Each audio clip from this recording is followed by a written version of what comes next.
बिस्मिल्लाहिर्रहमानिर्रहीम। एक दफा सुल्तान सलाहुद्दीन अय्यूबी रहमतुल्लाह अलैह ने मिस्र के बाजार का हाल अहवाल जानने के लिए ताजर का भेष बदला और बाजार में दाखिल हो गया। आप चंद दुकानदारों के पास गए, उनसे कुछ हाल अहवाल पूछा, ताजर के रूम में बाजार के बारे में पूछा, फिर जाकर एक बाजार की नुक्कड़ पर खड़े हो गए।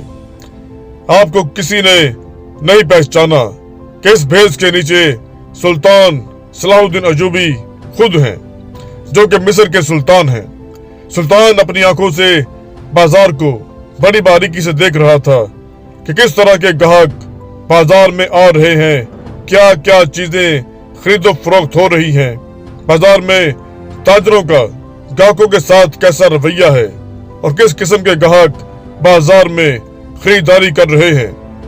अभी सुल्तान ये चीजें देख ही रहा था कि आपकी नजर एक नौजवान पर पड़ी, जिसको देखकर सुल्तान की नजरें चंद लम्हों के लिए उस पर जम गईं।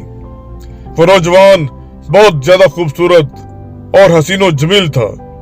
उसको देखकर ऐसे लगता था कि आज के दौर का यूसुफ है। लेकिन हैरानी की बात यह थी कि वो नौजवान हाथ में एक डब्बा पकड़े हुए था, जिसको देखकर मालूम होता था कि वो नौजवान जूतों की मरम्मत का काम करता है। आप उस नौजवान को बड़े गौर से देख रहे थे कि ये नौजवान कहाँ जाता है और क्या करता है। वो नौजवान चलते चलते एक दुकान के कोने पर जाकर बैठ गया, जहां वो मामूल की तरह बैठता और जूतों की मरम्मत का काम करता था। लेकिन हैरानी की बात उस वक्त हुई जब उस नौजवान ने अपनी दुकान लगाई तो ग्राहक फौरन उसकी दुकान पर आना शुरू हो गए। उस नौजवान ने 3-4 ग्राहकों के जूतों की मरम्मत की और जैसे ही उसने 2 सोने के सिक्के कमा लिए तो उसने फौरन अपना सामान समेटा और एक रोटी वाले के पास गया और 4 रोटियां खरीदी और वापस चला गया। ये सारा मंजर सुल्तान सलाहुद्दीन अय्यूबी अपनी आंखों से देख रहे थे। आपने सोचा कि शायद इसको कोई काम पड़ गया होगा, इसलिए सिर्फ 2 सिक्के ही कमाकर चला गया। लेकिन जब दूसरे दिन सुल्तान सलाहुद्दीन अय्यूबी दोबारा भेष बदलकर बाजार में दाखिल हुए तो फौरन सुल्तान की नजर उस नौजवान पर पड़ी और मामूल की तरह उसने सिर्फ 2 सिक्के जब कमा लिए तो अपना सामान समेटा और रोटी वाले के पास गया, 4 रोटियां खरीदी और वापस चला गया। ये देखकर सुल्तान को यह बात हजम नहीं हो रही थी कि आखिर इतना खूबसूरत नौजवान जूतों की मरम्मत का काम क्यों करता है। और हैरानी की बात यह है कि ये सिर्फ 2 सिक्के ही क्यों कमाता है। ये बात सुल्तान मौजम को हजम नहीं हो रही थी। जब सुल्तान तीसरे दिन बाजार में आया तो फिर वही चीज दोहराई गई। तो अब सुल्तान को मजीद तजस्सुस पैदा हुआ और सुल्तान सलाहुद्दीन अय्यूबी उस रोटी वाले के पास गया और कहा, मुझे 2 रोटियां चाहिए। रोटी वाले ने सुल्तान के हाथ में 2 रोटियां देते हुए कहा कि 1 सिक्का दे दो। सुल्तान मौजम ने 1 सिक्का अदा करते हुए कहा कि ये नौजवान जो जूतों की मरम्मत का काम करता है, ये सिर्फ 2 सिक्के ही क्यों कमाता है और तुमसे रोटी खरीद कर घर वापस क्यों चला जाता है। हालांकि इसका काम इतना अच्छा है कि इसकी दुकान लगते ही फौरन ग्राहक आना शुरू हो जाते हैं और ये अपने ग्राहकों को छोड़कर सिर्फ 2 सिक्के कमाकर ही क्यों चला जाता है। तंदूर वाले ने कहा, ऐ भाई, हमें क्या मालूम कि नौजवान तो हमें दीवाना सा लगता है।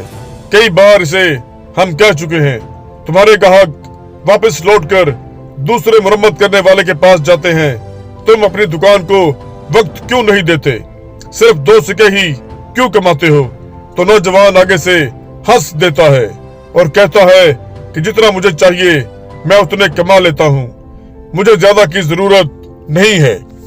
और हमें भी इस बात पर बड़ी हैरानगी होती है, लेकिन आज तक इसने इसके पीछे छुपे राज के बारे में किसी को कुछ नहीं बताया।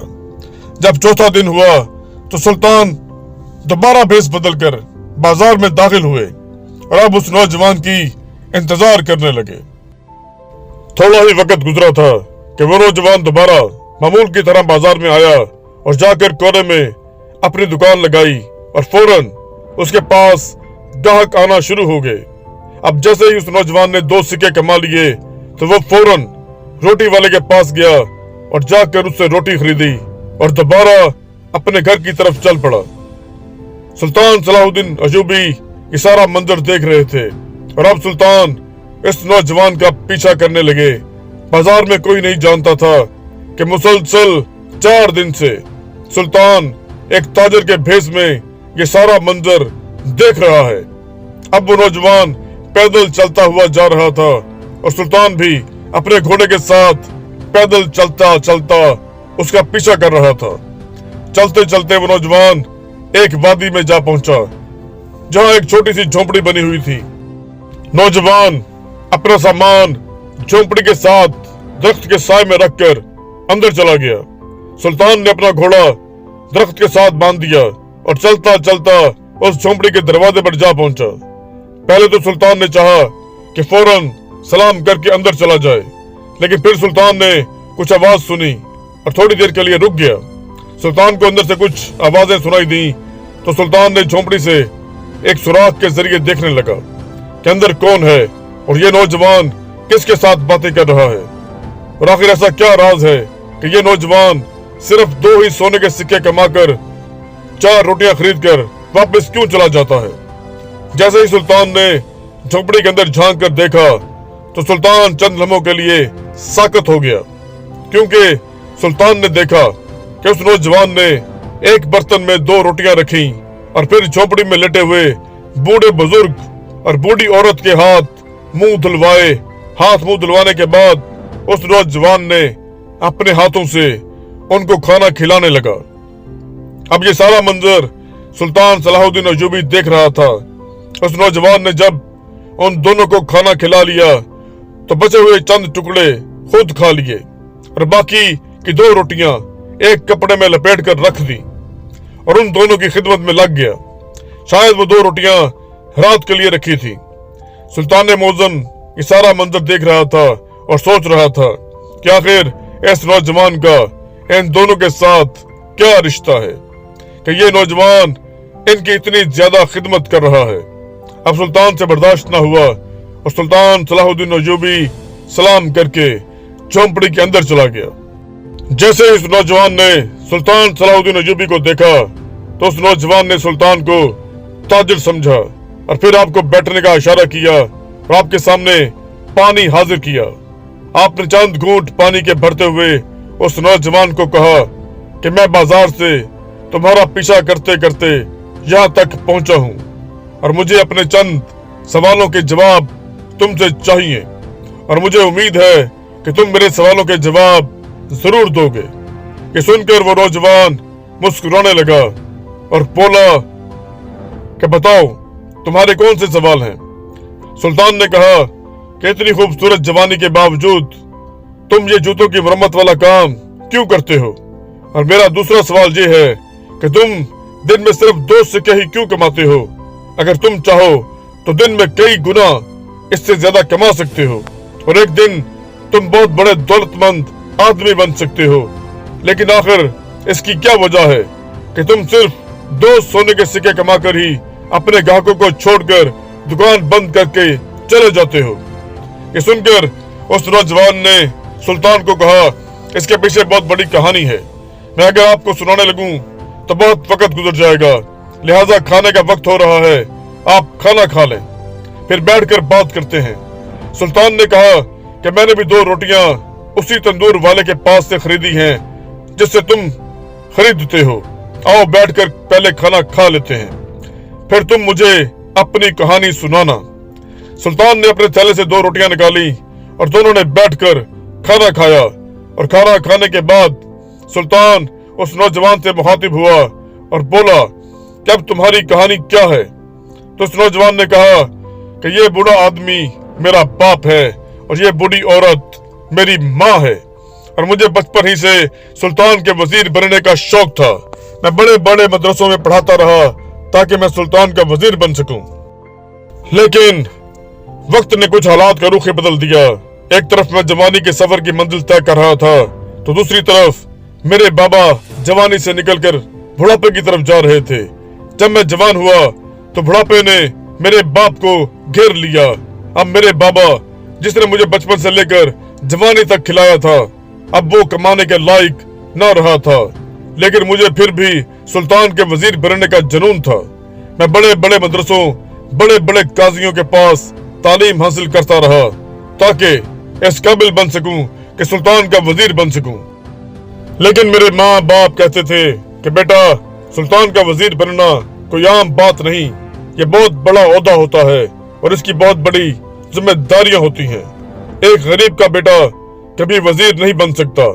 लेकिन मैं अपनी माँ को हमेशा कहता कि मैं अपने सुल्तान का वजीर जरूर बनूंगा। वक्त के साथ साथ मेरा ये ख्वाब भी बड़ा हो रहा था। एक दिन मैं यही ख्वाब लेकर गली में जा रहा था और सोच रहा था कि आखिर ऐसा क्या काम करूं कि मेरा नाम सुल्तान मौजम तक जा पहुंचे और वो मुझसे मुतासिर होकर मुझे वजारत का ओहदा दे दे। मैं गली के नुक्कड़ पर पहुंचा कि इमाम साहब मस्जिद में तकरीर फरमा रहे थे कि अगर तुम एक काम कर लो तो तुम दुनिया और आखिरत की हर चीज हासिल कर सकते हो। इमाम साहब के ये अल्फाज मेरे दिल को जा लगे। चंद लम्हों के लिए मुझे ऐसा लगा कि इमाम साहब मेरे सवाल का जवाब दे रहे हैं। मैं वहीं पर साकत हो गया और मुझे ऐसा लगा कि मेरे कदमों में आगे चलने की हिम्मत ना रही हो। इमाम साहब ने फरमाया कि अगर तुम दुनिया और आखिरत में कामयाबी चाहते हो तो अपने माँ बाप की खिदमत कर लो। तुम अपने माँ बाप के गुलाम बन जाओ, दुनिया तुम्हारी गुलाम बन जाएगी। इमाम साहब के ये अल्फाज मुझे हजम ना हुए। मैं सीधा इमाम साहब के पास गया और उसे अपनी मंजिल के बारे में बताया और कहा कि अगर मैं अपने माँ बाप की खिदमत करूं तो क्या मैं अपना ख्वाब पूरा कर सकता हूं। तो इमाम साहब ने फरमाया, ऐ नौजवान, ये ख्वाब तो बहुत छोटा है। माँ बाप की खिदमत का जो तुझे इनाम मिलेगा वो तुझसे संभाला नहीं जाएगा। ये सुनकर मैं सीधा घर आया और उस दिन से लेकर आज तक अपने माँ बाप की खिदमत कर रहा हूँ। मुझे इस खिदमत में इतना सुकून मिलता है कि मुझे अपने बचपन का ख्वाब भूल गया। मेरा दिन रात अपने माँ बाप की खिदमत में गुजरते हैं। उस दिन से ही मैंने अपने बाबा का सामान उठाया और काम के लिए चल पड़ा और उसी दिन से लेकर आज तक मैं सिर्फ 2 सोने के सिक्के कमाकर दोबारा अपने घर आ जाता हूँ और अपना सारा वक्त अपने बूढ़े माँ बाप की खिदमत में गुजारता हूँ। और यकीन जानिए कि मुझे इस खिदमत में दुनियादारी भूल गई। मैं ऐसा मशगूल हुआ कि मेरा सुल्तान मौजम का वजीर बनने का ख्वाब कहीं ऐसा समंदर के पानी में डूबा कि आज तक दोबारा वापस न आया। और जितना सुकून, जितना इत्मीनान मुझे अपने माँ बाप की खिदमत में मिलता है, इतना सुल्तान के वजीर बनकर भी शायद ना मिलता। ये सुनकर सुल्तान मुस्कुराने लगे और कहा कि अगर तेरी खिदमत का इल्म सुल्तान सलाहुद्दीन अय्यूबी को हो जाए और वो अगर तुमसे मुतासिर हो और तुम्हें अपना वजीर बनाने का हुक्म दे तो क्या तुम उसका वजीर बनने के लिए तैयार हो जाओगे। तो ये सुनकर उस नौजवान ने कहा कि मैं अपने सुल्तान पर जान भी कुर्बान कर सकता हूँ, लेकिन अपनी माँ बाप की खिदमत छोड़कर सुल्तान का वजीर नहीं बन सकता। ये सुनकर सुल्तान सलाहुद्दीन अय्यूबी रहमतुल्लाह अलैह मुस्कुराए और अपना भेष हटाया और कहा, क्या तुमने कभी अपने सुल्तान को देखा है। तो उस नौजवान ने कहा, नहीं, अभी तक इस गुनाहगार आंखों ने अपने अजीम सुल्तान को नहीं देखा। तो सुल्तान सलाहुद्दीन अय्यूबी रहमतुल्लाह अलैह ने नायाम से अपनी तलवार निकाली और नाराए हक बुलंद करते हुए कहा कि आपका सुल्तान आपके सामने है। ये सुनकर वो नौजवान हक्का बक्का हो गया और उसी वक्त सुल्तान के कदमों में गिर गया और कहा, सुल्तान मौजम, मुझे माफ कर दीजिए, मैंने आपको पहचाना नहीं। ये सुनकर सुल्तान सलाहुद्दीन अय्यूबी ने उस नौजवान का बाजू पकड़ा, उसे उठाया और कहा कि देर से सही, लेकिन तेरा ख्वाब सच्चा था और आज पूरा होने वाला है। तुझे तेरी की हुई खिदमत का इनाम मिल रहा है। इस नौजवान ने कहा, सुल्तान मौजम, जैसा कि मैं आपको बता चुका हूँ कि मैं अपनी माँ बाप की खिदमत छोड़कर नहीं जा सकता। तो सुल्तान ने कहा कि किसने आपको कहा है कि तुम अपने माँ बाप की खिदमत ना करो, तुम अपने ख्वाब को भी पूरा करो और अपने माँ बाप की भी खिदमत करो। उसके बाद सुल्तान सलाहुद्दीन अय्यूबी ने उस नौजवान को 1 महीने की तरबियत के बाद अपना वजीर बना लिया और उस नौजवान ने सुल्तान सलाहुद्दीन अय्यूबी रहमतुल्लाह अलैह के साथ कई जंगों में शिरकत की और आपने कई फतुहात हासिल की। और इसी तरह वो नौजवान जिसका बाप जूतों की मरम्मत का काम करता था, उसका बेटा एक दिन सुल्तान का वजीर बन गया, और वो कोई आम सुल्तान का नहीं बल्कि सुल्तान सलाहुद्दीन अय्यूबी रहमतुल्लाह अलैह का वजीर था। दोस्तों, ये है माँ बाप की खिदमत का इनाम।